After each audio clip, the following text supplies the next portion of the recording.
welcome everybody to our, let's see, this is February. How's that possible? How is that possible? This is our February 2025 GEG-Ohio meeting. Thanks so much for joining us, whether you're with us live here today or watching the recording later. Either way, I really appreciate you taking time out of your day. I hope you find this valuable. We're excited to learn with you. A little bit of housekeeping before we dive in. So this is a typically monthly meeting, not all the time, but most months, where we take a look at everything new in Google from the last month, or at least from the last meeting, however long that would have been, with a focus on how Google can be used in education. So Google updates, as well as tips and tricks and ideas related to using Google in schools. This is GEG-Ohio, but you are welcome to join from anywhere. And so I do see in the chat, people are starting to share where they're from. Please continue to do that. Definitely seeing a bunch of Ohio folks there, but I see Georgia, Illinois, Michigan, Texas, New Jersey, California. My goodness, that's fantastic. So thank you to everybody, no matter where you're from for joining us here today. Yes, some of the content's going to be a little Ohio focused, but the vast majority can apply to anybody. So thank you for joining us wherever you're from. We do have a resource document, an agenda document that you see on the screen here. I would encourage you to have that pulled up. I'll go ahead and drop the link real quick into the chat in case somebody is in the chat but not in the document. So I'll go ahead and drop that in there for you. But if you're needing to get to that in the future and you don't know how to, probably the easiest way to do this is head over to the GEG-Ohio website, bit.ly/GEG-Ohio. I'll pull that up real quick here for us. When you get to that website, there's a monthly meetings section. That's where you'll find all the links. So in there, you'll see here's our meeting today, February 27th, and there is the agenda link. So that'll always get you to that agenda as needed. That agenda is editable. If you're a member of the GEG-Ohio community, the Google group that we have, you can edit directly. If not, you can comment on the document, and we would encourage you to do so. There's some spots in here where it would make sense to add your feedback and your input, so please feel free to do that, or just drop things in the chat if that works better. All right, with that said, let's do some quick introductions. Hi, my name's Eric. I work at the Stark County Educational Service Center up here in Northeast Ohio. So I've got the northeast corner of the state covered there. And I am joined today by John. John, go ahead and introduce yourself. I'm John Mansell-Pladle, and I work in the northwestern corner of Ohio for the Northern Buckeye Education Council. And I am the professional learning group supervisor. So we do professional development for our 40 member districts. Fantastic. We do have some other folks who sometimes can join us, Stephanie and Sarah and Denny. Today it's John and myself, but always a big thanks to everybody who helps make this possible. A couple important links to get on your radar here. Probably the most important is the sign-in form. So if you have not had a chance to do that yet, there is a sign-in link on the important links tab. That'll take you out to a Google form where you can just fill in your details, who you are, where you're from, your email address.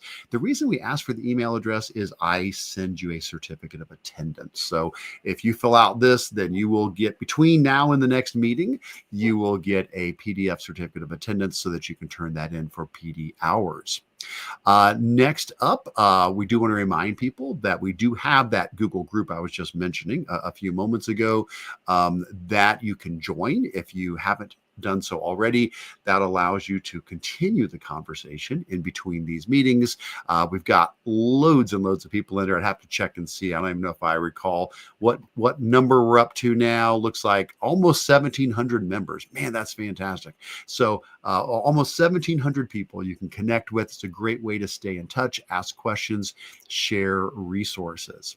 Next up in our agenda document, we do have the upcoming meetings section. This is probably the part that's that's a little more Ohio centric. So bear with me if this doesn't apply to you quite as much as some of the other things here.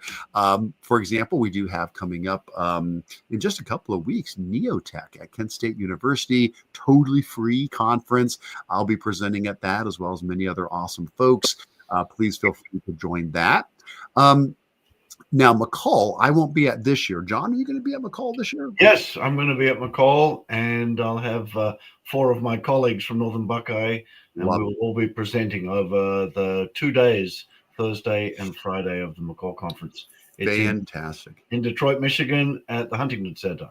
Excellent. That is great. It's always a wonderful conference. I've been there many, many, many years, just not this year in particular, but especially being as close as it is to Ohio, a lot of folks, especially in that corner of the state, do take advantage of it. I will be part of a virtual conference coming up called SequoiaCon in April. If you want to check that out, there's the link to it as well as my blog post with more details on that. If you're in the Northeast Ohio area this summer, the High Impact Conference, that's the combination between the Spark Conference, which is the one that I have run for many years in my day job, with the High Impact Conference that the ESC runs as well. We have joined forces together. And so that will be June 10th and 11th. The website link is there in the call for proposals. Of course, ISTE coming up a little bit later after that. I do have a number of sessions for that. There's a link to my sessions for that. Somebody has added, thank you, whoever did. I really appreciate it. The GTech Summit. Yeah, this is always a great one in early August, though. Website is linked in here as well as the call for proposals. That was me, Eric. That was you. Yes, perfect. No, I'm on the. Do you want to go ahead and speak to that a little bit? I'm on the organizing committee for it. It's one. It's done in conjunction. Christine Danhoff from the North Point Educational Service Center. Yeah, right. Who's a friend of the GEG. Yes, she is also on the committee, and Kelly Croy from schools. So we've got a good committee, and that we're hoping to showcase. They have a really good STEAM program, Makerspace at Clinton. So there'll be an opportunity to see the changes that they've made, and just some good quality presentations to get you started, get your creative juices flowing in August before you go back to school. Love it. Fantastic. So there are so many wonderful opportunities. Some additional ones. I just added this in because I got the email on this just here recently. John, you might recall last year, they had the first round of these, the Ohio AI Summits. Well, they're bringing them back around. This time they try to hit lots of different parts of the state. This is these are the dates and locations for the AI Summits this year. Registration is open and the link is there for that as well. I'm going to the Northwest one, which is in Toledo at the Glass City Center. Wonderful. Excellent. Well, I'm hoping to attend these as well. I just need to get my ducks in a row as far as figuring out how that's going to all look this year. But so, hey, folks, if there's something you want to add, this is a great tab to do that on. If there's an upcoming training that we didn't know about, please feel free to put that on there, especially if it's something that is, virtual that anybody can take advantage of. That's always, very welcomed as well. All right. Well, I think that gets us through most of the introductory things. We're going to go ahead. Let me clean up our screen here. I'll take off our banner, and John and I are going to disappear because we're going to focus now on the main meat of our meeting, which is what's new in Google. So basically, that's the main focus. Each of these meetings is what has happened recently in Google for Education. And so this will be the big chunk of this, but between now and when we get done with that, you guys might want to consider adding something to the next 2 tabs. There's a tab after this called Show and Tell. This is a tab where you can share cool things you've come across. There's spots in here for John and I to share things, but there's also the GEG Community Show and Tell, and somebody has already added something. Thank you. So feel free to, if you've got a really cool resource you want to share, something neat you've come across, while we're covering the what's new, you can start throwing things into the Show and Tell section. And then there's also the Q&A tab. if you have a question, that's a great place to put it as well. You can start dropping questions in here. And if you have an answer for somebody's question, you could also put in answers as well. So we'll check those out after we get through the what's new in Google. And again, please continue to take advantage of the chat. If you've got questions, drop them in there. John does a great job of helping keep an eye on things that pop up in the chat. All right, so what has happened since our last meeting?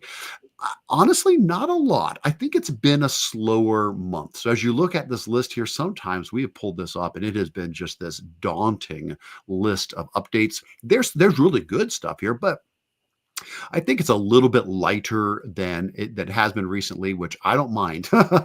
It's hard enough to keep up with all the changes as it is normally. Having said that, even with the smaller list we have here, I still have also narrowed it down further. So you'll notice some of these I've put in a bold formatting on the dates. Those are the ones that I decided I thought would be good to talk about today. So those are the ones I'm going to be clicking on, and in some cases doing a demo, in some cases just running through it. But let us know if there's something we skipped over that you want to talk about. Drop that in the chat, let us know, or investigate those links yourself. All right, so let's get on into it. What are some of the new things from the last month in Google so you can get ahead of this for your school? The first thing I thought that I wanted to chat about was Google Vault now supporting the Gemini app. Yeah. So a lot of us, we take advantage of the Google Vault service. It's a wonderful service for schools where basically it backs up Gmail, it backs up Drive. Anytime there's a public records request, if we need to provide data for such a public records request, this is a very easy way to be able to pull that data and then provide it. But it's also just great if we need to find data that's been deleted, because it happens, sometimes somebody deletes something and they don't realize they deleted it. And then the 30 days goes by and their trash gets emptied and it's gone.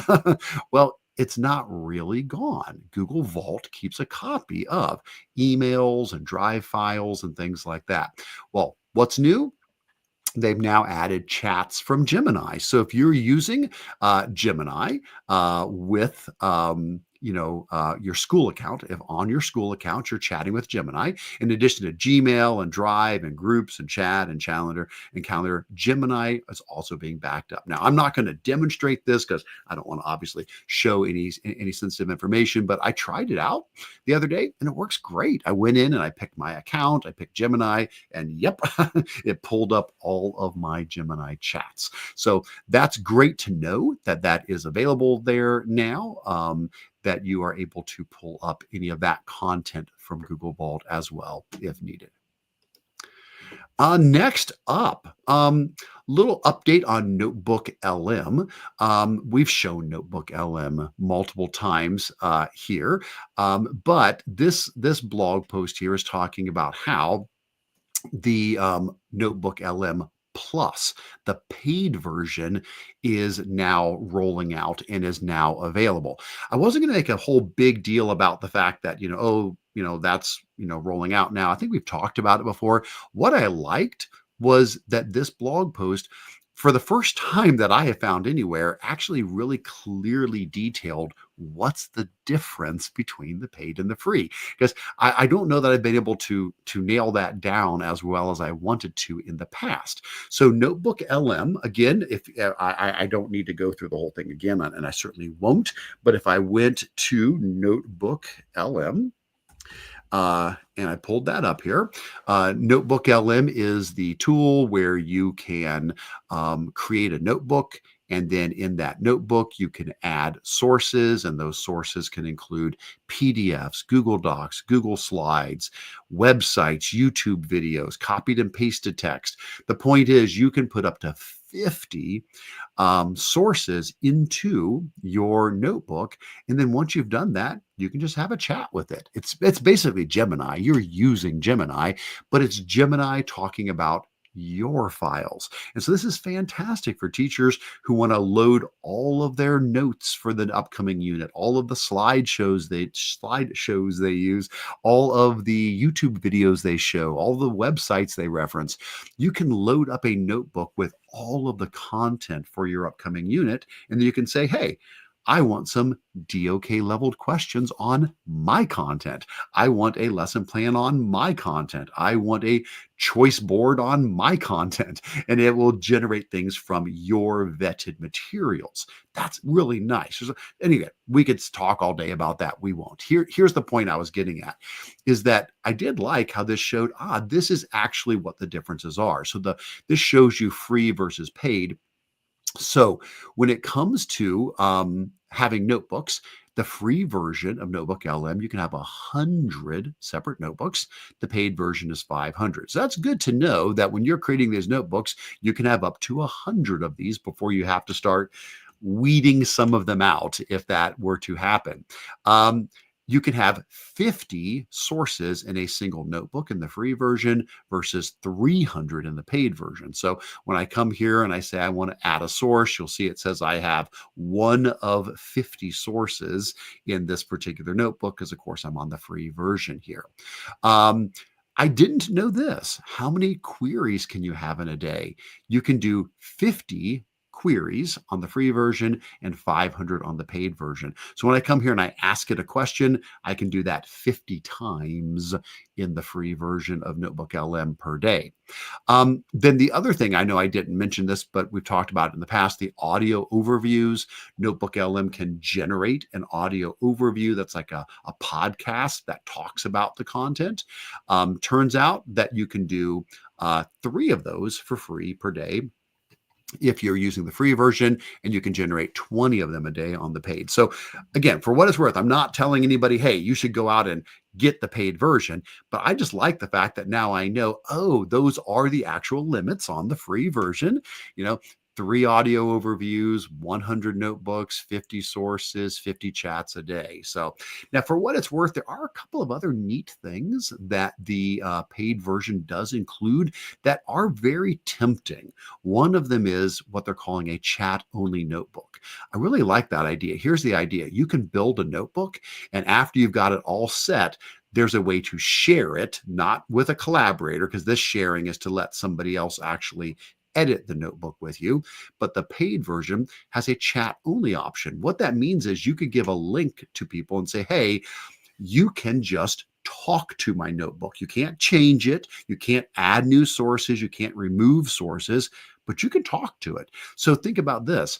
What if you had a whole bunch of files that you typically provide to parents, student handbooks, parent handbooks, whatever the case might be. You could have loads and loads and loads of these files where you could put them all in here and then share what they're calling a chat-only version of this, and say, hey, if you ever have a question and you can't get a hold of somebody at the school for whatever reason, you could open up this link and you could have a conversation, and it will read through all of the important files we've put in there, and it will give you an answer. So that's neat. I like that. That's cool. And then it says there's other things like you can customize things a bit more, like, making things shorter or longer, and there's analytics and stuff. The chat-only thing I thought was really neat. So anyway, if you have used NotebookLM, maybe that's something that's worth looking at, saying, is it worth moving up to the paid version of it?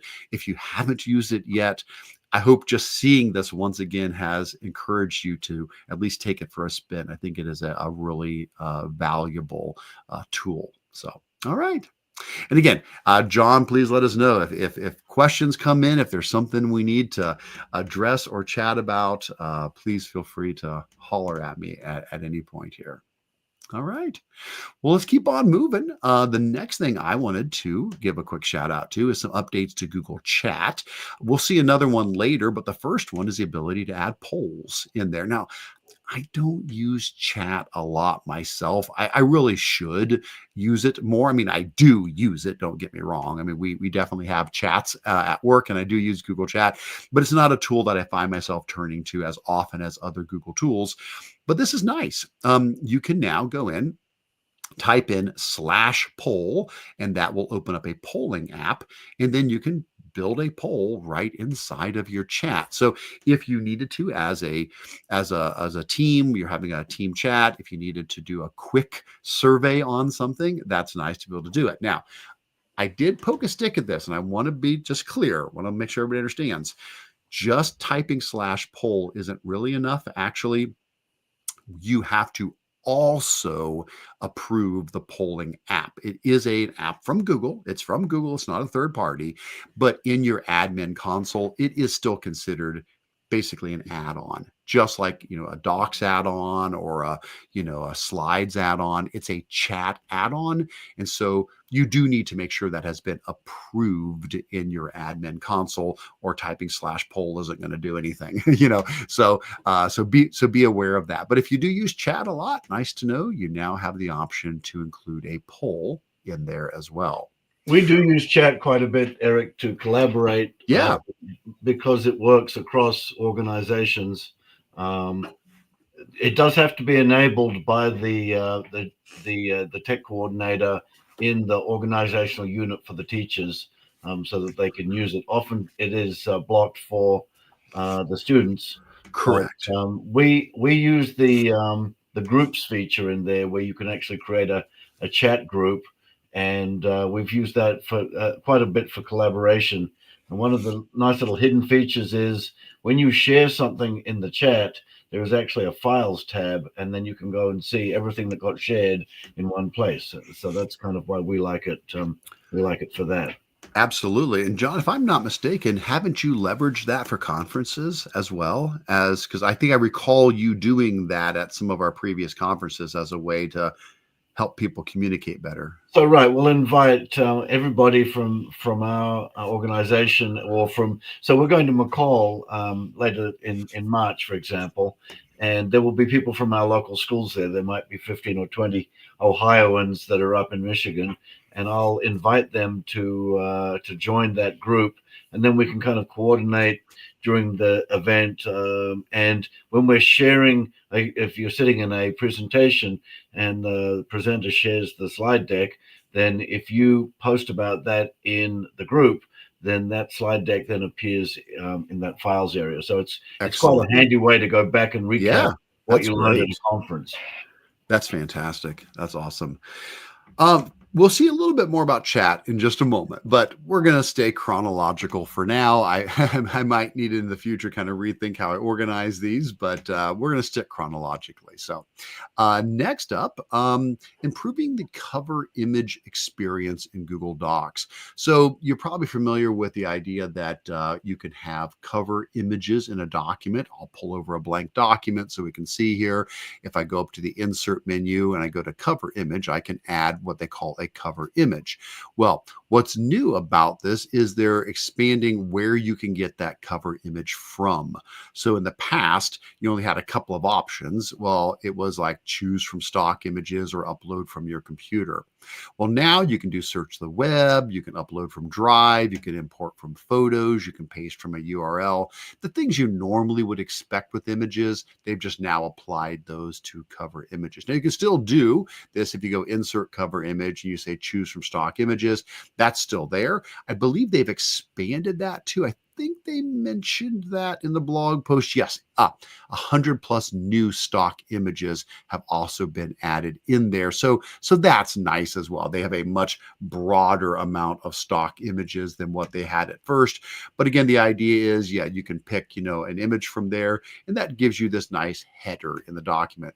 Do note, you do have to be in pageless mode for that. If you are in your page setup here, pageless mode supports that. If you're in pages, if I switched over, I would lose my cover image. It does not apply if you're in paginated mode there. But good news is, if you do use this, now you've got more ways to add those cover images in there. All right, good stuff. Let's see what's up next. Save the date. Google I/O is May 20th through 21st. Now, Google I/O, it's not purely educational, but it always has an impact on education. So Google I/O is probably Google's biggest conference of the year. They do other conferences. This is not the only one, but their Google I/O conference typically is thought of as their largest conference that Google runs each year. And it's when they really announce, like, here's the big stuff that we are planning on rolling out over the next year. I've never attended in person. I doubt that I would be able to do that, but I've always watched it because they stream it live. You can watch the keynotes. And so I always look forward to that. I always get excited. And so I watch the keynote, and it's a great way to see what's on the horizon. So if you miss the keynote live, no worries. It's going to be recorded. And of course, in our end of May GEG meeting, obviously we will summarize it for you as well. So anything that they cover that's like, hey, this is really important for education, we'll be sure to give you the wrap up of that in our May meeting. So looking forward to that. Next up, okay, for this one, they're talking about VO2, which is Google's video generation tool. As you're probably familiar with AI tools, you've got things like image generators where you type in a prompt and it generates an image. So like Gemini can do that. Many tools can do that. There's music generators, things like Suno, Nudio. But now there's also video generators where you type in a blurb, you type in some text, and it generates a video. Now, there's a number of tools that do that. Google is in that mix as well with what's called VO. They've been a little slow rolling it out, though. They demonstrated it a couple of months ago, and it was really impressive, but I've been so excited to get my hands on it. Well, now there is an option. So if you want to try out VO2, you can do it kind of in a roundabout manner. You have to go through YouTube Shorts to do it. I know that sounds kind of strange. There's 2 blog posts here that explain it. This one is from the YouTube blog, and then this one I think is just the general Google blog here. I believe the one on the YouTube blog was a little bit more detailed here and really kind of talked through the whole process. I was going to demonstrate this for you guys, and I was trying to get my phone to display on the screen. I'm going to try it one more time. I know if you've been in previous GEG meetings, you've seen me do that. I use a tool called Visor to be able to put my phone on the screen. It was not cooperating today. I'm going to try one more time, and if it still yells at me, I won't be able to do it, but oh my goodness, it worked. Okay, good. I was unsure. Okay, so give me a second. I'm going to pull it over here for you guys in just a second here. So here we go. Oh, I'm so glad. I don't know why it was acting glitchy earlier. I was not able to get that to do what I needed to. So here's basically the idea. So here we go. We can see we'll do an infinite an infinite window there as I'm looking at the screen as well. So basically what I've done is I have pulled up my YouTube app on my phone. So this is just the YouTube app on my phone. And I went to the shorts option in there. And I'm going to say that I want to add something to my shorts here. And when I do that, I'm going to see pictures and stuff like that. And then I'm going to say, let's hit the create button. And so this is the Gemini or the Google powered VO2 video generation tool. And so what I can do is from YouTube Shorts, that's an odd place for them to put it for now, but hey, at least we can get to it. I could come in here and describe what I want a video of. So I'm going to keep this really simple, guys. I'm going to say a cat on a skateboard. I know it's not too creative there. Let's say on a street let's put them in New York City. So let's say that's what we're going to do. New York City. All right. So I'm going to hit, and now do notice this. I can choose. There's like vintage, anime, clay, digital, pixel, watercolor, pastel. I'll just leave it, without any special change to the style. And we'll go ahead and hit create there. Now, what it's going to do, it won't make the video right away. What it'll do is it'll make like 2 sample, maybe 4 sample images. It depends. And I can pick from those images. Oh, it's doing 4 this time. So I've got 4 to pick from. And I can say, well, which is the base image you'd like to work from? Because video takes a long time to create, it takes a lot of power. So it's saying, okay, which one do you like? I can like this one down here where the cat seems like he's really in the midst of things. So let's go with that one. And now if I'm happy with that, I'll click create video. And it doesn't take terribly long, but it is now VO2 is going to take that and make, it's not going to be long, guys. It's going to be like 6 seconds, a 6-second video. So this is not making like a big video. It is going to be very short. It's going to be a 6-second clip.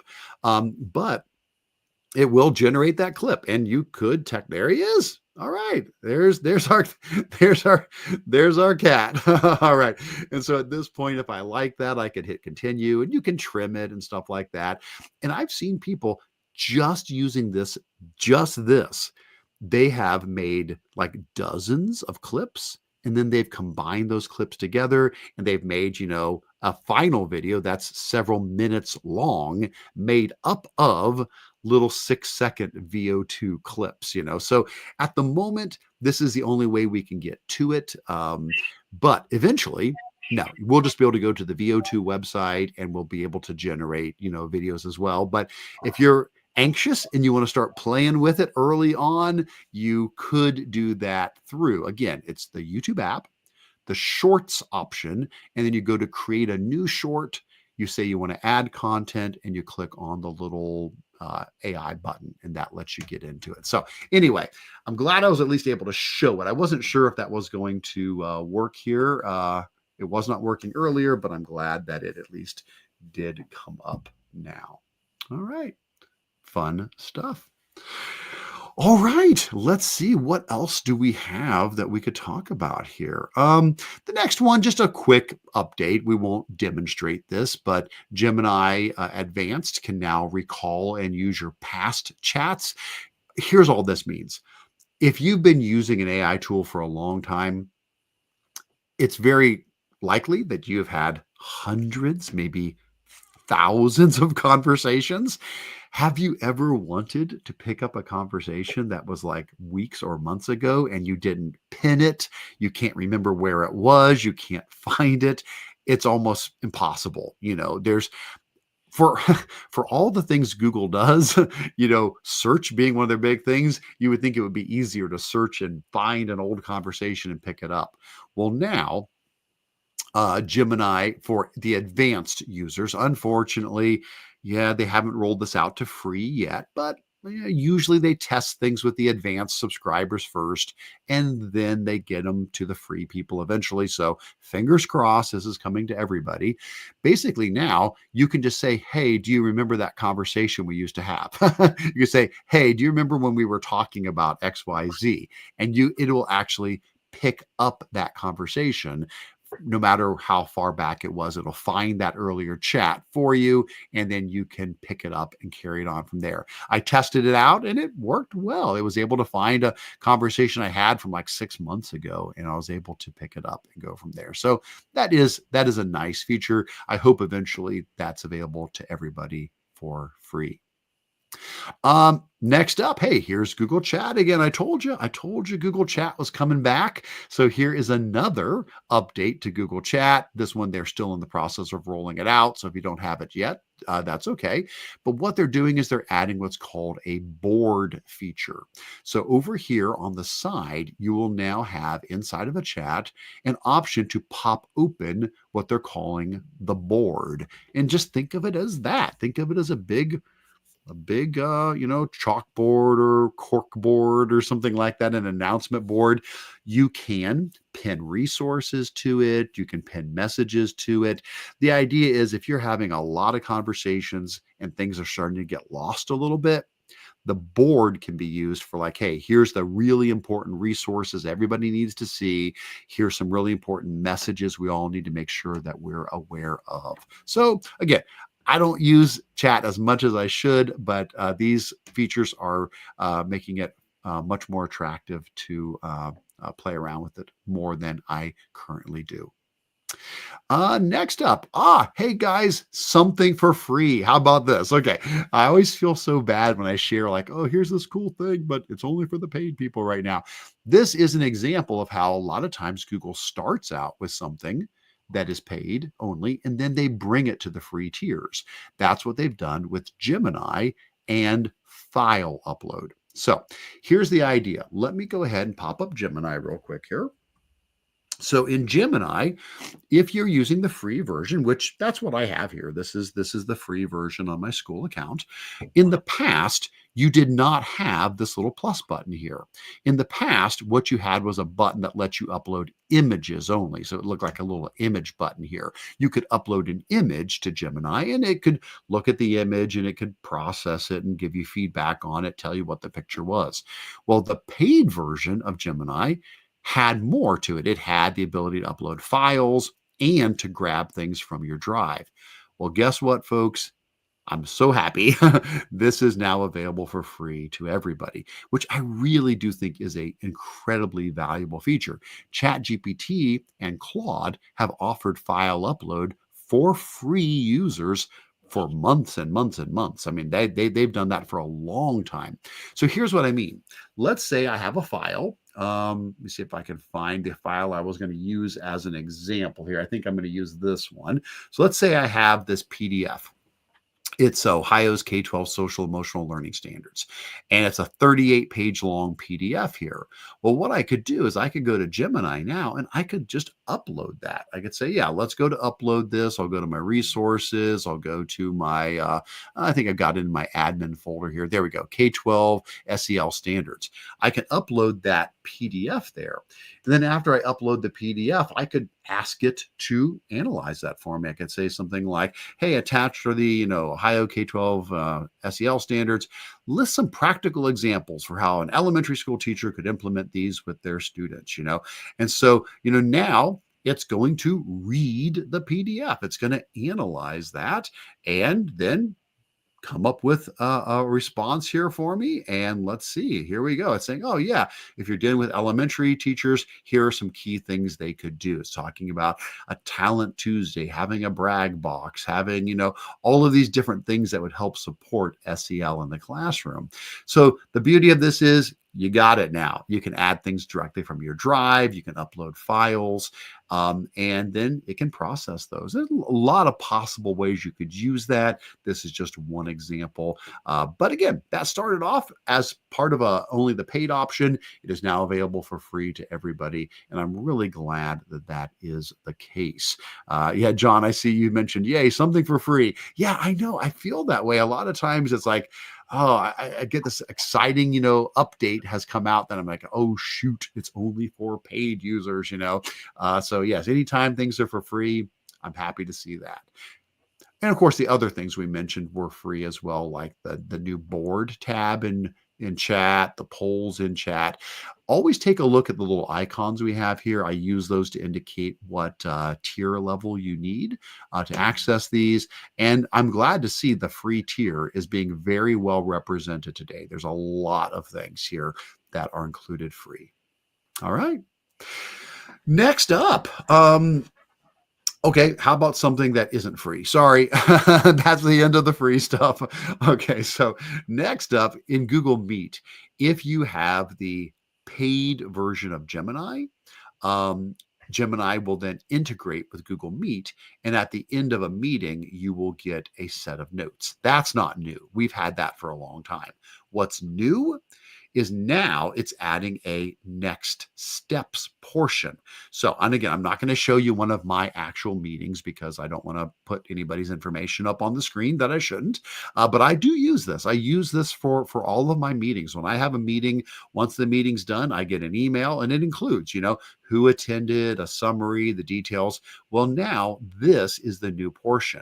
It is starting to add to the bottom a little checklist of, hey, here's action items. Here's things we should do next. That's really slick. It helps me stay organized. It's really easy to see what are the things that we should be taking care of next. So again, unfortunately, yes, that is the paid version of Gemini. If you have that as for your personal account or with your school, it does integrate with Google Meet And now you do get these next steps that get included in there, which is very handy to have that. I think there'll be another one we see here shortly. So hang on. we will come back. Actually, you know what? I'm just going to skip down to it because it's only 2 away, and then we'll cycle back. The other thing they mentioned is they're now also including citations in these. So in addition to what we just saw, the other thing they're doing now is they're putting citations in there. So when you go to your notes that Gemini generates, it's putting timestamps in the notes. So if you go, oh, hey, the notes say we talked about such and such a thing, and you click on that timestamp, it jumps you to the transcript, and you can read the actual transcript that is referencing. So again, I have seen this in my recent meetings. It's very convenient. You got all these timestamps. You click them, boom, it jumps you right to the transcript, so you can read more about that. Again, part of the paid version, the Gemini paid add-on. All right, let's circle back though to what we just skipped over, which is a neat new experiment from Grow with Google. Let's pop this guy open and I'll explain really quickly what this is about. So Google has a division called Grow with Google that focuses on job training. It focuses on preparing students for jobs in the future. It focuses on helping adults who are trying to get a new job or move around in the workforce. Grow with Google is why we have applied digital skills. If you've ever played around with that, we won't do a whole thing on applied digital skills right now. But if I were to go to apply digital skills, this is the wonderful, wonderful free resource from Google where they have over 200 pre-made lessons filled with videos that teach you how to do all these things. And it teaches you all kinds of tech skills, how to organize your drive, how to make a presentation, how to make a budget in Google Sheets, how to write a resume, just so much stuff. Well, that's because of Grow with Google. So I love Grow with Google. It's a really great division within Google. Well, they've now rolled out a new experiment, and this is called Career Dreamer. So you can pop over to the Career Dreamer link, and basically the idea here is it's going to ask me some questions, and then based upon those, it's going to help suggest for me some possible career paths. So I'm like, hey, I'm getting close to retiring. Maybe I need to find out what's my next career path, out there. Well, I'm thinking more of this for like high school students. So like if you've got like, a junior or senior and they're trying to think, okay, well, what would I like? What should I pursue? So that's more of what I'm thinking. But hey, we can use this too as adults. So this explains how it all works, but I'll just give you a quick little overview. Basically, you start here where it's going to ask me to share some role that I've had. And I'm just going to keep this really simple. I'm going to say, oh, I'm a blogger, so I've been a blogger.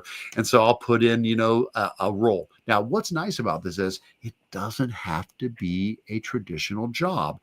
All it means is there something you've done that you feel there's a skill associated with? Maybe there's a student's like, yeah, I haven't held a job, but I volunteered in a certain thing, or, I've helped work, in the summer on a farm, or I've helped babysit, or I've done whatever. Or it could even be like, yeah, I wrote for the school newspaper, so it doesn't have to be a classic job, but you describe what is a role that you've had. After you do that, you can put in the industry if you want. I'll just leave it at that. And basically what it's going to do is say, okay, if you were a blogger, if this is something you've done, tell me this: which of these tasks have you done in that position? And so it's trying to narrow down and understand what skills might I have developed, as the, school yearbook editor, or as the, whatever, what skills have I developed? So I say, oh yeah, I research things and I write posts. and I try to optimize them so that they're more visible. Yes, I do promote them. That is true.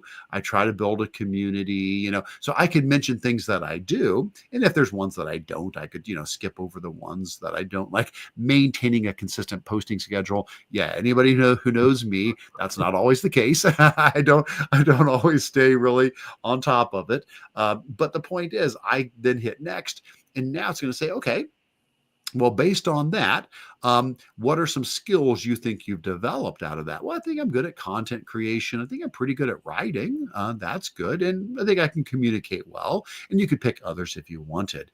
And then finally, it's like, okay, you've now got this experience that's been added. Let's think about it. What are some things that might come from this? And so it's putting together a career identity statement. Here is something I am able to do. Now, if you don't like this, you can change it, you can rewrite it. But if you do like it, you hit explore paths, and now it's going to say, okay, based on that, here are some jobs you might be interested in. Do you want to consider exploring these? And so now I'm getting like copywriter, reporter, editor, technical writer, grant writer, webmaster. Looks like we've got PR relations. And so I could be like, these are interesting. I never thought of that. Maybe I want to be a reporter. Just as an example, I could click on that, and now it's going to tell me more about that job. And, I can learn all about what a day in the life is like for that job, and areas for growth. And so basically that's the idea, is you describe yourself, and this just helps you think, what are possibilities? What is something that I might want to explore? And then you can even run a search to see what jobs are literally open right now for that in your area as well. So I could see this being something that guidance counselors might want to leverage with students, might be something that would fit in well with, maybe juniors, seniors. I guess it could even be done. A lot of times we see career stuff happening around 8th grade, 7th, 8th grade. I don't see why you couldn't, even do it then to start broadening the students' horizons on what jobs they may be interested in. So that is the new one from Grow with Google.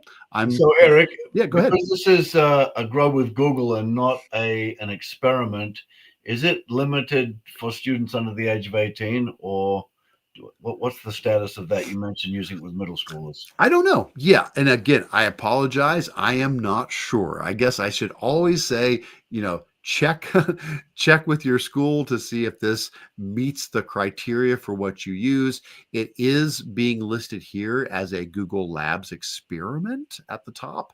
So I think we would want to, poke a stick at that and see what is the appropriate use for it. Now, if it was something where it's like, for whatever reason, a specific student, if it's not appropriate in your district for the student to sit down and type all this stuff in, it maybe could still be something that a guidance counselor could leverage. Maybe the guidance counselor is using it during a student interview. So tell me about yourself. What's something you do, and the guidance counselor perhaps could be filling in some things and saying, well, hey, let's explore, let's get some ideas together.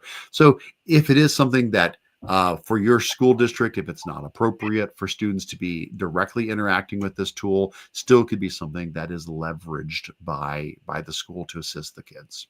And I think it's great to have tools being made available to meet this specific need, because certainly in Ohio, our focus is being shifted towards workforce readiness. And in fact, so our Department of Education is called the Department of Education and Workforce. Yeah. And so having tools like this can really help both teachers and students to kind of think outside the box about what they might want to pursue after they graduate from school. And unfortunately, I think we are fighting a problem where there just is too little time given to this endeavor. And there are many students who find themselves asking questions in their junior and senior year when they have a large opportunity to really do some discovery while they're still in school. Yeah, absolutely. And this is just one tool that does this sort of thing. I agree with you, John. I think this should be something we lean into more heavily. I would say, not to here, let me pull it up on another screen here and I'll pull it over, not to point out one particular tool, but something like School AI. And I'm not saying like, oh, it's the only one that would be good for this, but it's a good example of this kind of thing. A tool like School AI, this is one that can be leaned into very heavily for career exploration.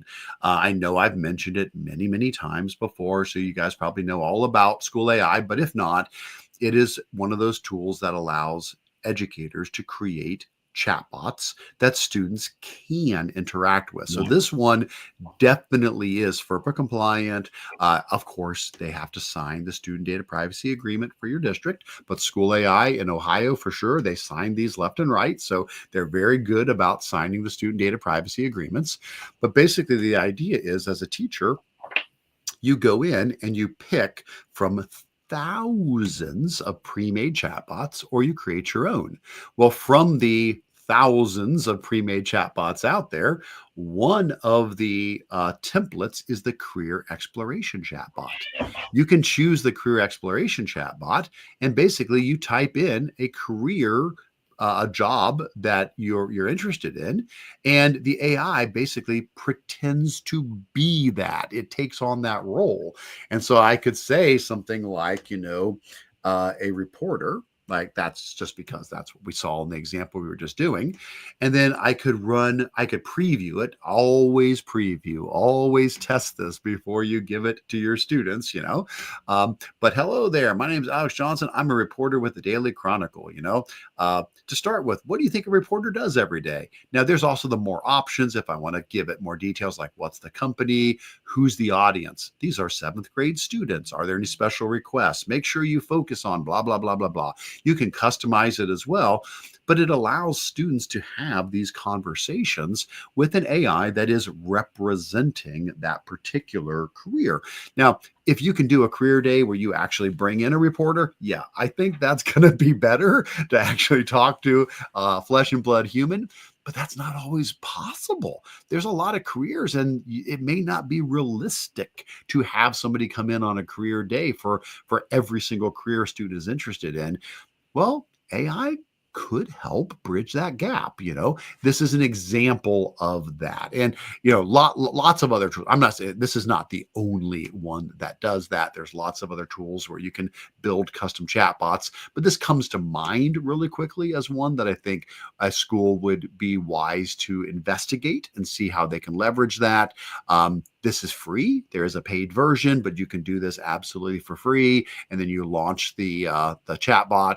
The kids click a link. They have a conversation. And don't forget, it records the entire conversation for you as a teacher. You can read everything the student typed, everything the AI typed. So it's very school safe, student friendly. But anyway, so just wanted to piggyback off of your statement there, John. I agree. Yeah. I think we should put more energy into career readiness with. And I've got one challenge for teachers. If they, one of the things that you can do into your favorite AI chatbot, Gemini or ChatGPT, ask it to tell you about 5 jobs that exist now that didn't exist 5 years ago, so that you can get some idea about what the future looks like for jobs. Because we've been saying for many years, as teachers, we are educating students for jobs that don't exist yet. Well, it's nice to identify the ones that didn't exist 5 years ago. And the one when I just did the search most recently, data privacy officer, not surprisingly, is one of the ones that is the new one that really didn't exist 5 years ago. Absolutely. All right. Well, good stuff. Well, we'll go ahead and move on. But thanks, Google, once again, for creating some helpful resources there. Just a couple more things on what's new in Google, and then we're going to move over to show and tell and Q&A. So the last little bit here, Gemini Deep Research and experimental models are now available in Google Workspace, but yes, for the advanced. So again, apologies up front. This is for those who are paying a monthly cost for Gemini, but the deep research and the experimental models are now available for Workspace users if you are doing that. I don't do that on this account, but I do on another. So let me show you what that looks like. So basically, if I were to pull over a different account here, and if I were to go to Gemini, you would see that in my drop down up here, I'll zoom in so you can see this better. You'll see I have deep research available, as well as some of their experimental models. Their flash thinking is, these are the ones that are their standard, but you're picking up the experimental and you're picking up the deep research. Now, I did run a deep research earlier just to show you what that looks like. So here was the one I ran just a little while ago just to test it out. I put in the question, what impact do microplastics have on marine ecosystems? Well, what is deep research? Well, basically what it is you ask a question and it comes back and says, okay, here's my plan. I'm going to research all these websites. I'm going to analyze the results. I'm going to make a report. Does that sound good? I go, yep, that sounds good. And it does. It goes out and it analyzes. And then this is what it generates. It creates this report for you. In this case, it analyzed 28 websites. So it went out and it read all 28 of these websites. And then from those, it created this summary report where it talks about, all of the ways that, in this case, microplastics have an impact on marine ecosystems. If I like this, I can always open it up in Docs to get a copy of it, which is really nice. Here's a good table it's put together as well in this, and all throughout this, I can click on the little drop down and it will show me where did it get this information from in its research. So I can read the original information too and fact check all of that. So OpenAI has a similar deep research tool as well. It is part of their very expensive paid tier, not their $20 a month tier. It's part of their $200 a month tier. This deep research from Google, very similar sort of approach to this. If you're wanting to get this sort of additional help rather than just a quick answer to something, it is, though, again, part of the paid version, but that's the $20 a month version does give you access to that now. And then, hey, back to free. This is always good. The Google's image generation tool, Imagen 3 is the name of it. So this is different than VO. VO was text to video. This is text to image. The Imagen 3 tool is now for free users, allowing people generation again. Okay, so I better explain this. About a year ago or more, Google had a little bit of a snafu with image generation. When people were asking for images to be generated of people, they were not always historically accurate. It was having some issues with how it represented diversity properly. And so they're like, oh, we better work on this. And so they temporarily turned off the ability to make people. So you could go to Gemini and you could ask it to make an image of a cat. No worries. It would make an image of a cat. Make an image of a building, sure. A sunrise, sure. But if you said make an image of a person in front of a sunrise, or a person with a cat, or it wouldn't do it. They stopped making people until they could kind of iron out some of these difficult things they were dealing with getting that to be accurate. Well, now short answer is it's back. So if you're a free Gemini user, so if I just go to Gemini as normal here, I should be able to say, let's try it out. Hopefully I don't prove myself wrong here. Create an image of a person in front of we'll say, a beautiful sunset. Oops. We'll see. Hopefully it will do it. That is the announcement that people are now available once again in the image generation. So we'll give it a moment, and yay, And you know what? This is weird.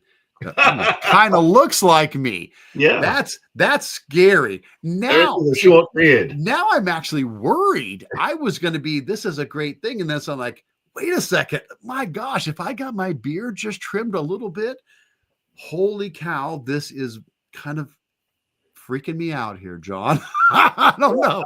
I better download this because now I'm really curious. I'm going to go ahead and download this and save this image because I'm like, okay, hold on. I gotta here. I'll save it in my. I'll put this in my put this in my downloads over there.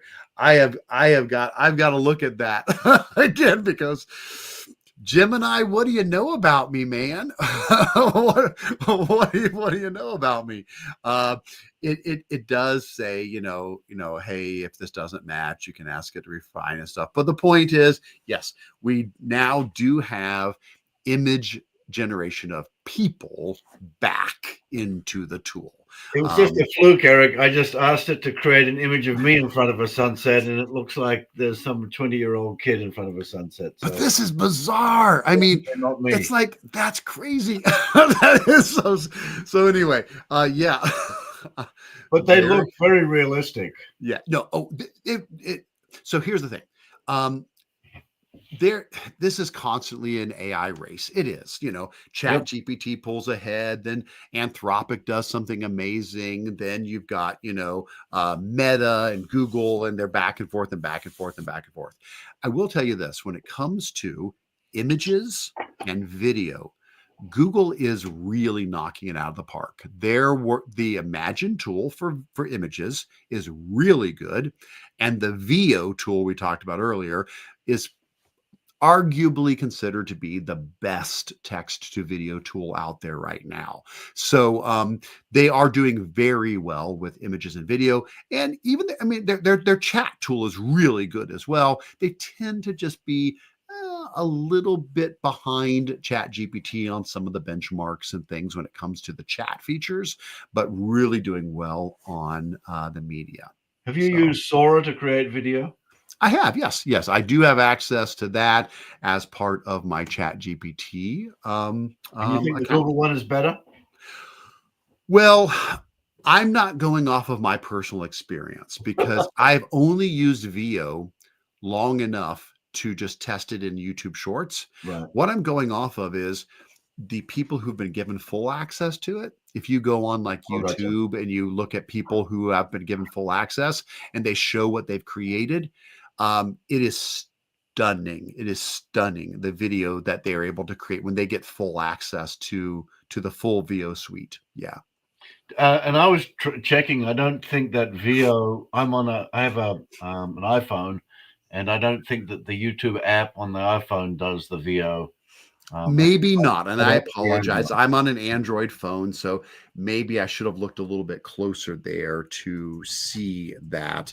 I might have not. I may not have caught that. I will say this though: if you do want to look at a good example of why they think VO is pretty good, I don't think I can pull it up and show it because it's a YouTube video and YouTube will get angry if I put it in our video. But go to YouTube and just search for VO and then add like steak cutting. There was a bunch of videos where basically they went to all these different tools and said, make a video of somebody slicing a steak. And so they asked Sora to do it. They asked Pika Labs to do it. They asked Runway to do it. They asked VO to do it, all these things. And that's a really good example for you to look at and go, oh my gosh, because the others, some of them, it's just completely off, like the knife cutting the steak, nothing works right, the physics are completely wrong. Others, it cuts it okay, but the steak looks fake. The VO one, it's stunning. It looks like somebody made a video recording. The physics work perfectly, all of that stuff. So check that out on your own. I won't play that right now because, again, I don't think YouTube will be happy if I put the YouTube video inside of our video. So anyway, Dan said, like the old Will Smith eating the spaghetti benchmark. Yes. Yeah. That's a good way to see that difference. And if nothing, Eric, you watch that video, you can see how many different text to video tools are out there, because they Yes, yes, have like yeah, 9 of them, or yeah, 8 of them, I think, that compete with each other. right.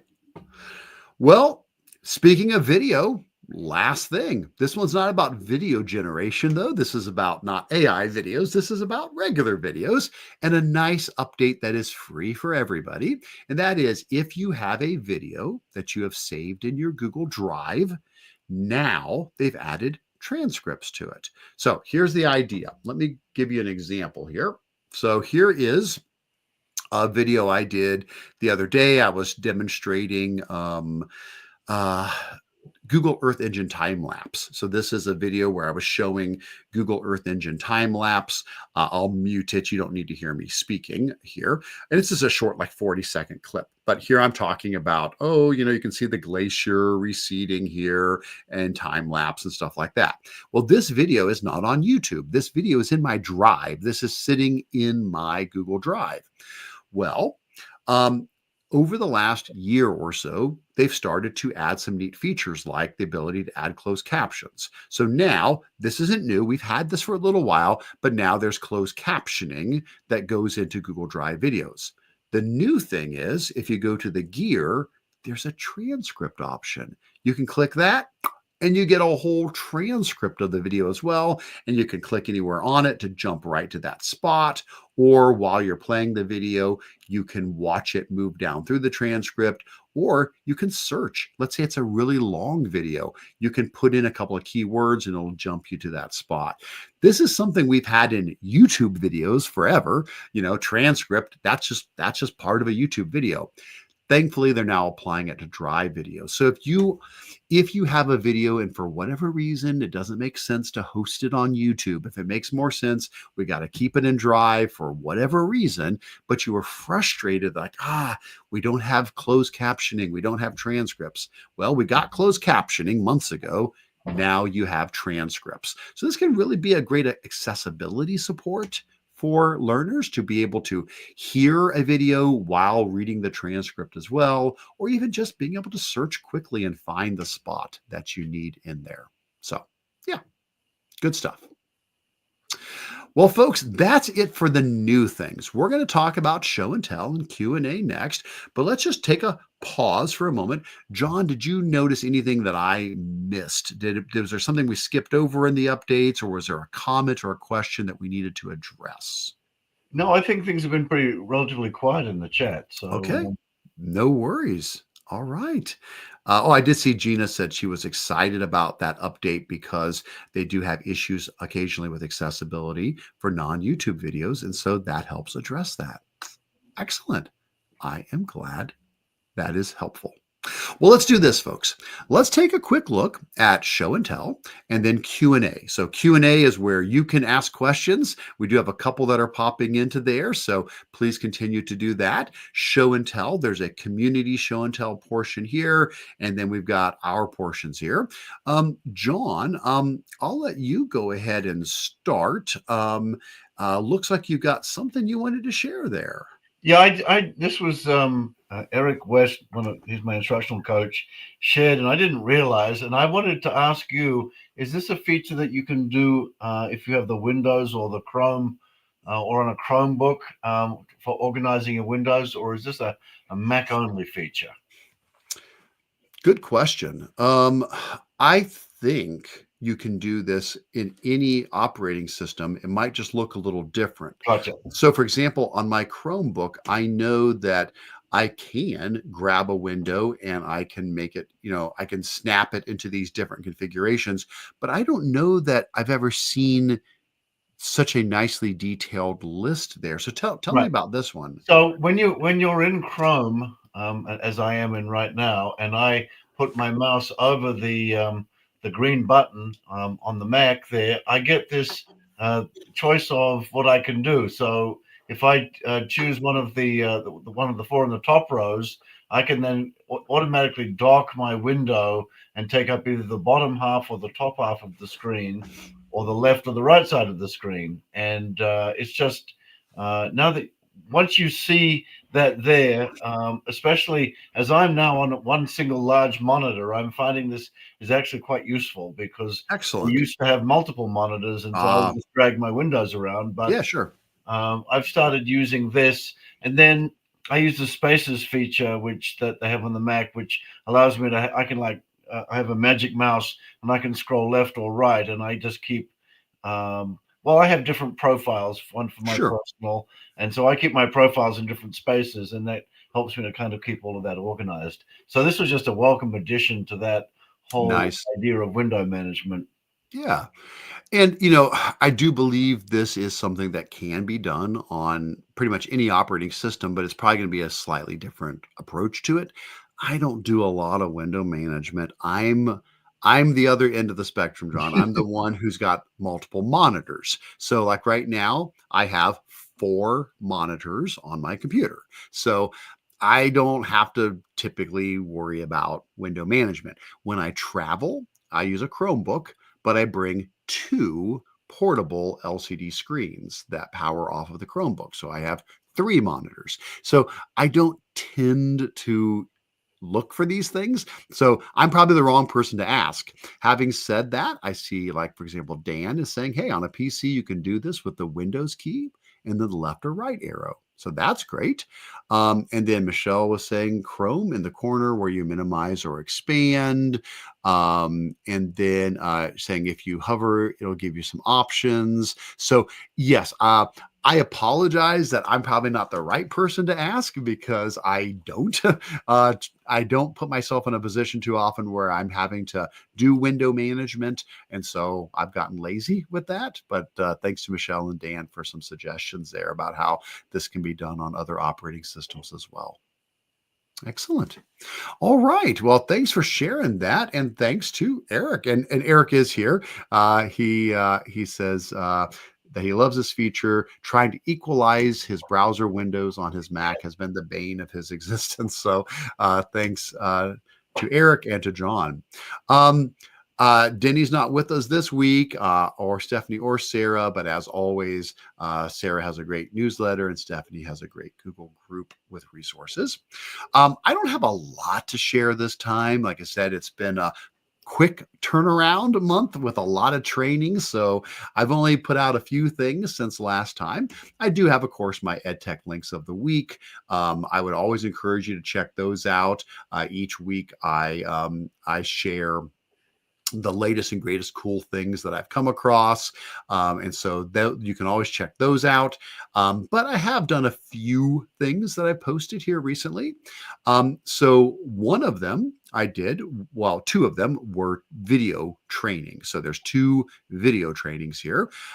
This first one that I did is not like a new concept. It's things I've been talking about this for the last 2 years, but it's a new video recording of this concept. And basically, the idea is what if you want to use AI with your students, but you're in a situation where your school does not allow student use of AI, which is understandable. Could you still use AI with them if the students themselves are not allowed to be touching and using the AI?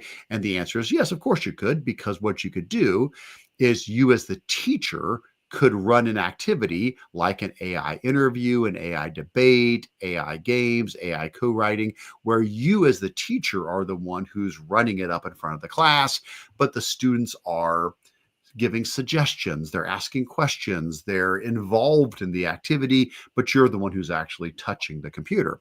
And so what I go is I run through a bunch of examples of doing exactly this. We do an AI interview where we have the AI pretend that it is going to be a historical figure or a character from a book or an animal or whatever, and we interview it. We say, hey kids, we've got somebody from history who has joined us in class today, or we've got a character from the book we've been reading, or we've got this animal that we've been studying about, and the students get to ask questions and the AI pretends to be that, but we're in charge. And then I talk about doing an AI debate where the students debate the AI games like a choose your own adventure story where the kids all vote on the choices that get made. And we wrap up with AI co-writing where the students and the AI write together. So if you want to check that out, it's a 28-minute long video, so not a real long one, but it runs through all of those examples for you. A slightly longer video is this one, awesome uses of AI in education. This is my AIAIO session that I do. This one came in at 45 minutes, and it really is just a buffet of ideas like how can we use AI in education. And so we cover a wide range of things. We talk about AI for brainstorming, content creation, altering content, processing information, grading, feedback, lots of things like that. So if you're just looking for a nice big picture overview of like, hey, here's several dozen examples of using AI in education, that's what that one's all about there. And then lastly, I did do a quick blog post here about Be an Author Month. So we're knocking on the door of March, and that is Be an Author Month. So Book Creator has put together some neat activities for Be an Author Month.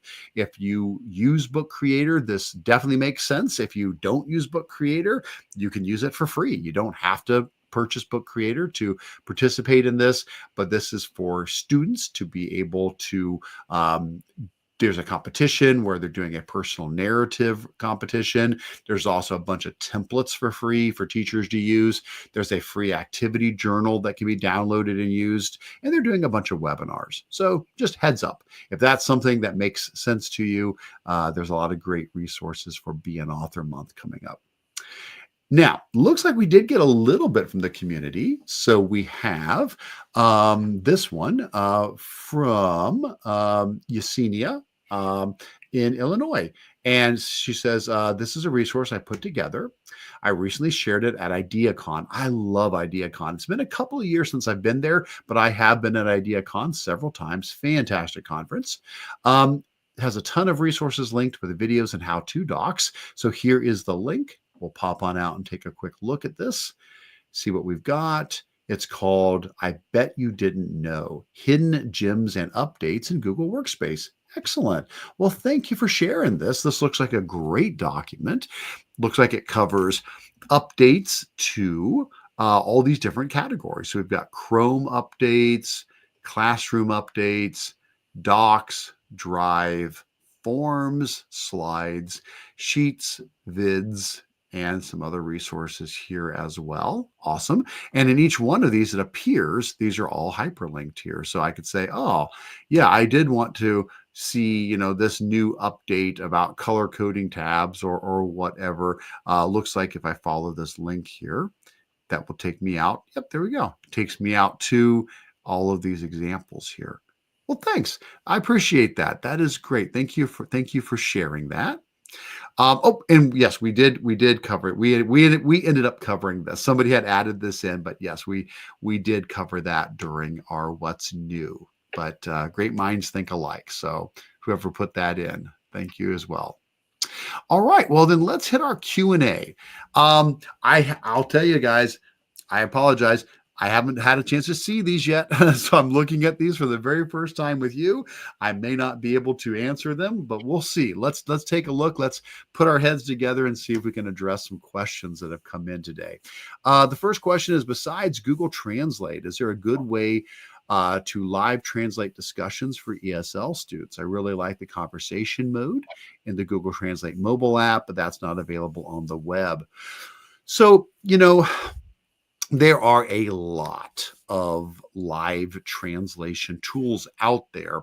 One thing that I would point out to you, I guess it's going to depend. If you're saying a discussion, like if you want one person to speak and then the tool translates it into Spanish, say, and then the other person speaks Spanish and it translates it into English. Yes, I do think you're right. The Translate mobile app is really one of the best ones for that. But if you're just saying you want live translations for things that are being said, remember last month we talked about a really cool new feature coming to Chromebooks. So let's do this. Let me pull that up. Last month, we talked about this. I'll have to find it now. So apologies, guys. I'm going to have to kind of poke back here and see. It was here. Yep, there it was. So this is, let me drop this link in. And this would be something I would encourage you to investigate. There's the link. So this is not out yet. This is coming. Google demonstrated it at the BET conference in London, and they said it is, in beta right now. But it's this new thing called Class Tools. And basically what it is a new feature that's going to be built into Chromebooks. This is just going to be part of Chromebooks. And one of the things in it, let me scroll down, keep on scrolling. There you go, is the ability for a student on their Chromebook to be able to turn on live captions. And anything that's being said by the teacher or whatever will just show up on their device.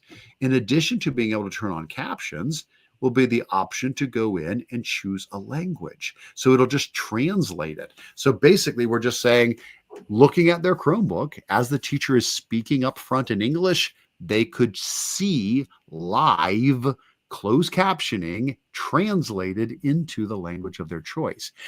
I don't have access to this. This is in beta. They've just announced it. I guess their plan would be it would be available by next school year, most likely. But that's an option. It would be something I think that would be worth at least investigating to see if you're saying you needed something web-based, because I think that's what I was catching here, is you were saying that was a mobile app with the Google Translate, but we want something on the web. Well, this would work on a Chromebook. So yes, that is certainly an option. There are, I know, I know there are lots of other similar tools out there. John, you ever use IPEVO cameras? Does that mean anything to you? Do you know the IPEVO company? Because they typically are known for making cameras. They have a new product that they're putting out that is a live translator tool. And I don't know if I can find it fast enough. Oh, there it is.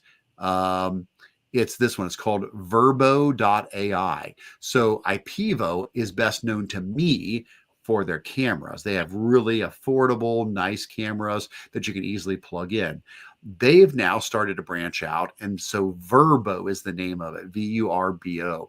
And that is a also live translation tool. It just runs right on your web browser while people are speaking. It translates the conversation into a language of your choice. So that was a topic of conversation in our tech leaders group, online chat, Google group that we have. And I didn't really follow the thread too much, but the gist of it was that many of our districts were getting quotes to actually get the IPEVO equipment, and it was to cater to ESL students, as we've got a large number now in schools all over Ohio, and they were trying to find solutions to help meet their needs.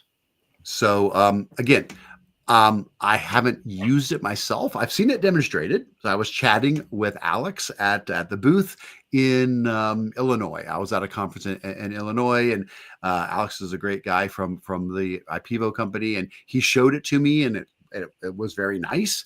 But I haven't had a chance to really try it myself. But that would be one that I think would be good to have on people's radar as well. I bet there's going to be a lot of other ones, though. Gina says Speechmatics. Thank you, Gina. See, that's the thing. It's all about everybody helping out here. So Speechmatics, let's see. I'm not familiar with this one, but let's grab it and let's add that into the document here as well. So Speechmatics is a recommendation as another one here for live captions in this case. All right, good stuff. See what else we're getting. How about this? Oh, this is a great suggestion. Daryl says, why don't you take advantage of Google Meet? And honestly, Daryl, I'm right there with you. I know a lot of times we think oh, Google Meet, that's for a virtual remote conversation. It doesn't have to be. It doesn't have to be. So basically, the idea is, yeah, if I fire up a Google Meet has the ability to make live captions for a meeting. That's just included. That's just a part of it. So here, let's do this. Let's fire up Google Meet here. And hopefully it'll let me do this while I'm in this meeting as well. If not, we'll find out. We'll see if it yells at me. Okay, it's letting me do it. Okay, that's good. I wasn't sure if it would or not. So what I can do, of course, is I can turn on captioning. And so now as I'm speaking, anything I'm saying is showing up there in the captioning. So that's included in Google Meet. That's not a paid feature. You don't have to pay for that. So a student could have Google Meet fired up on their Chromebook, and they could have the captions turned on. It would be picking up what's being said, and it would be captioning that. But your question is, what about translating? Well, yes, there is a translation feature, but I believe that is a paid Google Meet feature.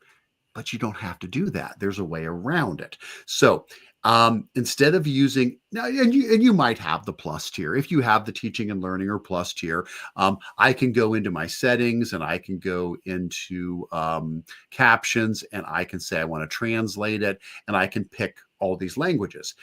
But that's the paid teaching and learning or plus tier. If you're saying, you know what, we don't have that, don't panic. Hold on. Here's what you can do. This is just something you can do in Chrome. This is not a Google Meet thing. It works in Google Meet, but you can do this with anything. Just right click on the Meet and choose the translate option in the pop-up menu. When you choose the translate option in the pop-up menu, it'll say up here that it's translating to English. Well, click on the three dots and just say, I want to pick another language and say, I want to translate everything in my Chrome browser into something else. Let's say we come down here and we pick Spanish, for example. So we'll just grab Spanish. Well, now when I hit translate, it's going to do that inside of my browser. Give it a moment to catch up here. Now it's working on it here. I might have to give it a moment to catch up. Well, here, I'll turn that off and back on. Usually it catches it right away. Testing 1, 2, 3. Oh no, it's not doing it now. See, now it's making a liar out of me. It is translating a lot of the other things. That is odd. I'm curious as to why that's not working right now, because it does work. I have done this so many times, and here I am making a liar out of myself here. But no, this under normal conditions, I promise, this has done this many times, and I just need to, I would have to. I'm sorry. I'll have to poke a stick at it. I'll have to poke a stick at it and see. I've done something wrong here this time. But normally, that's all you have to do is right click, go into translate, and usually that does a good job of doing it. But this time, it's not catching it. Dan is saying, are the captions set to Spanish? Is that, I don't know. But see, that's the problem. I've also got the paid version of Google Meet. So I wonder if it's getting into a fight with it there. And I apologize. I'm sorry, guys. I need to take another look at this and see. Well, I know the one on the left here, though. Yeah, that's the problem is I'm wondering if I'm breaking it because I'm inside of the paid version of Google Meet. And so that might be causing the issue here. Let's go back here. Let's go back to English. Hey, we're going to poke a stick at it, folks. We're going to poke a stick at it, and we're going to see if I can make this work. And you know what I might do is I might just pull this up on a different account if I need to do that. Let's go back to English here and let's look really quick at my settings. I apologize. Under my captions, I don't have translation on here at the moment though. So it shouldn't be an issue. So you know what? I'll take a look at it. I'll come back and I'll take a look at that again. The point of what I'm saying is I know I've shown this many times. I've got a video on it that under normal conditions, if I come in here and I say, hey, let's translate the page, and then I pick another language, it does translate everything on the page, including the captions. But for whatever reason, like if I go to French here and I hit translate, normally this all would now go into that, but I I'm not sure. There's something else going on here that I'm going to need to take a look at and see. Well, I'm not sure what it's wanting to do there. Okay, no worries. We're gonna let that go. We're gonna let that go because I am clearly not doing that accurately right now. But what I was trying to say was that I appreciated Daryl's suggestion because you're right. You can. Oh, he's saying translating was running slow this morning as well. But that, yeah. Um, Oh, and you're saying that these functions are also available in companion mode. Yeah. So when you join a Google Meet, you can join it in what's called companion mode, which will mute your microphone and stuff like that. So it's like you're not really in the meeting like somebody who's contributing to it. You're just monitoring the meeting. So the teacher could fire up a Google Meet that the kids could join in companion mode, and then they could use the live captions and translation. And again, apologies. I'm not sure. Something is different since the last time I did that. So I'll have to poke a stick at that and see where that has changed since last time. All right. Excellent, excellent, excellent. Oh, also, Google Slides does this as well. Gina's mentioning Slides also does the live captioning. So I guess the short answer is there's a lot of options out there. There's a lot of possibilities there. Here's a few at least to start exploring. I will do this just because if it does end up working, I'll show you. This was the original. Let me see if I can find it here for you really quick. Let me go to my resources and let me go to Google Meet, and I'll show you where that originally was. Hold on a second here. Google Meet. I've got a little blog post on translating the captions here. So let me find that. There it is, translating the captions. So this link here, I'll copy it. If later on this starts working again, this would be the one for Google Meet translation. There you go. All right. All right. Well, with that said, let's see what other questions I can attempt to answer and do poorly at. Let's see. Somebody says, I've been encouraged to start a GEG in Bloomington, 2 hours from Chicago. Tips for how to do this. Well, I would say they have made some changes to the GEG program. We, of course, are grandfathered in because we've been doing this since the beginning. I believe there's a new sort of pipeline you need to go through to get going with doing a GEG. I would say, if you don't mind, feel free to drop me an email after the meeting, and I will be happy to connect you with the person at Google who is overseeing the GEG program, and they would be able to get you at least plugged into the new system that they're using for setting up GEGs. Next, will the captioning transcribe option in Drive videos work on past videos or only on newly created videos? Good question. I will say the video I showed you today was, it was a past video. I think maybe they had mentioned that in there about would it be retroactive and how far back would it go. Let's take another look at that blog post. This was the blog post. Says you can now get transcripts for your videos. Does it say here? You have to have captions for that to be the case, which makes sense. That's understandable. Doesn't say in there if it only is for new videos. Again, I know that, whoops, let's go back to the Q&A.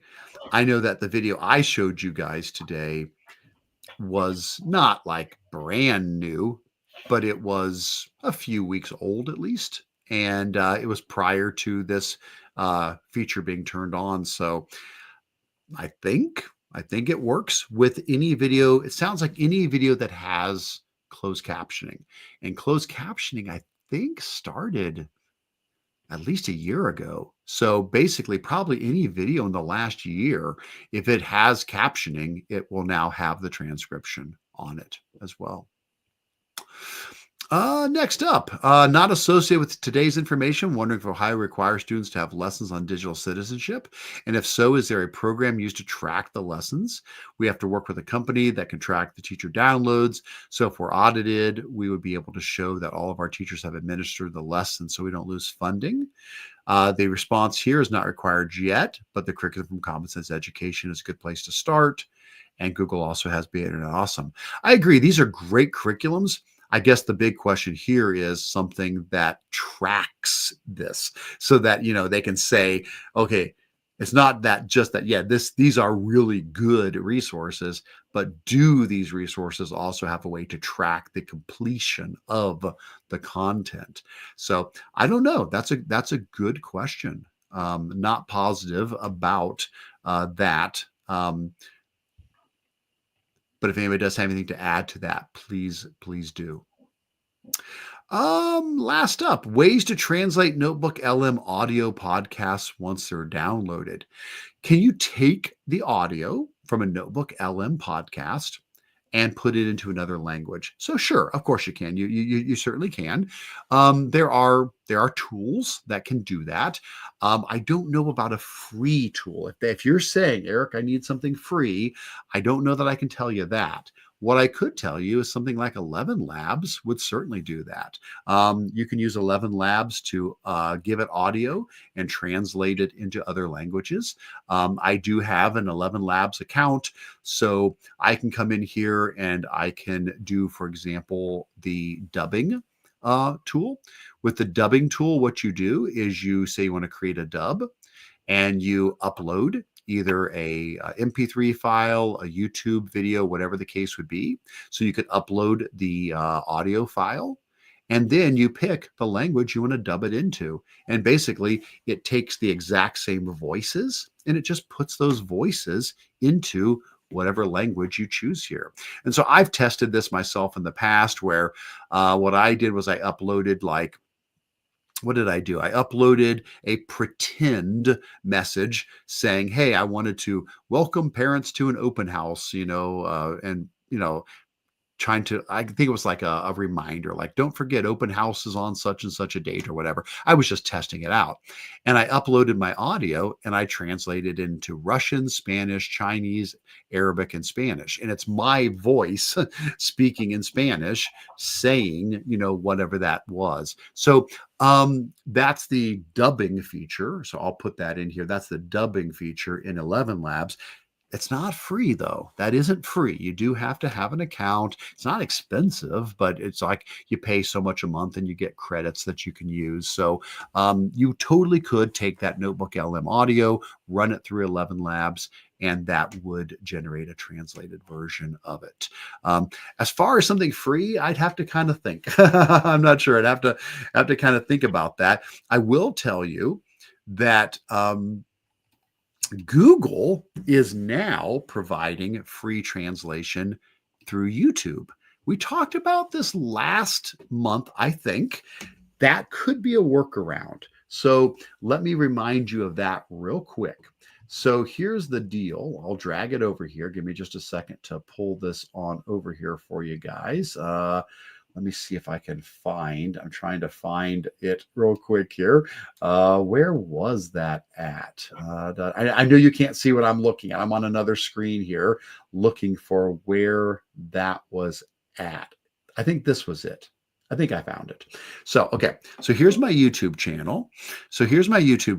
And I think if I go into languages and then I pick one of my videos here. Yeah.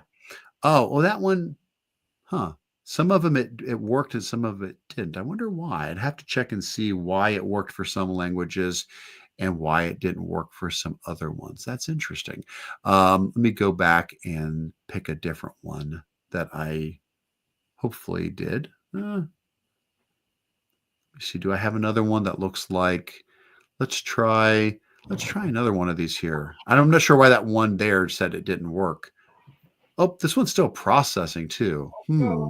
Well, here's the point. When you upload, here, let's do a short one. Yeah, that's fine. This is fine. There you go. So here's one where I had my video uploaded, and something that YouTube is doing now is it's offering under the languages option the ability to have your video translated into other languages. And I don't have to like make this happen. It just does it. It's part of YouTube now. They're trying to allow your videos to be put into multiple languages, dubbed into multiple languages. So I guess what you could do, this would be roundabout.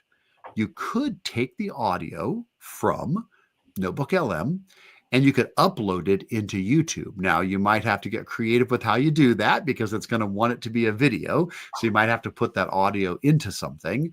But if you uploaded it, supposedly the automatic dubbing would kick in and it would create, like in this case, I got French, German, Japanese, Spanish. It makes a new version of the video with that translated language. And then you could download that. So I don't know. It would be worth trying. I've never tried to do a workaround like that, but that would be a potential thing. Let's at least add that in. So the new YouTube dubbing feature, that is a possibility that could be done as well. All right. Well, folks, wow, those are great questions. I really appreciate those. I wish my answers were as good as your questions, but I hope they at least pointed us a little closer in the right direction. For those of you though that are, watching live or the recording later on, please keep adding to this. If you've got something to flesh some of these answers out, you've got better responses than we gave. This will remain editable for you to do so. And eventually we'll switch it into comment mode, but even then you can still leave comments in here so that people can see the answers that you want to add into this tab. Well, we're going to go ahead, though, and start wrapping things up. John, before I do that, John has gone. Yes, I knew that. His phone rang and he had to go. So thank you. So I will say thanks to John. He did have to go. I heard his phone ringing there, so he had to take off. So I'm just going to wrap up and say a few closing remarks here. First of all, please do sign in if you haven't on the important links tab. There is the bit.ly link to allow you to sign into our meeting. That allows us to send you a certificate of attendance afterwards. So if you haven't done that yet, that would still be a great thing to do. Next up, please continue to add to this document, whether it is some of the upcoming events, if there's something we should know about, if it's something cool in show and tell, or if it's an additional question or answer, please continue to add to the document. And then as far as our next meeting, heads up, it's not on a traditional day. Normally we shoot for Thursdays, sometimes Wednesdays, sometimes Tuesdays. It's actually a Monday. And I know that's kind of weird, but if you head over to the GEG-Ohio website, you'll see the date. It just didn't work out any other way this next month. There's just too many conflicts. So for the March meeting, I have it as March 31st. So be aware that is a Monday. I know that's a little unusual. So I wanted to make sure you were aware of that. It's not going to be on one of our traditional Thursdays that we try to shoot for. But in this case, that'll be Monday, March 31st. So I hope to see you then. And I hope that between now and then, you guys stay in touch. If you haven't joined the group so that you can ask questions and share things through that as well. Thank you so much for taking the time to learn with us here today. Have a fantastic rest of your day and see you guys next month. Take care.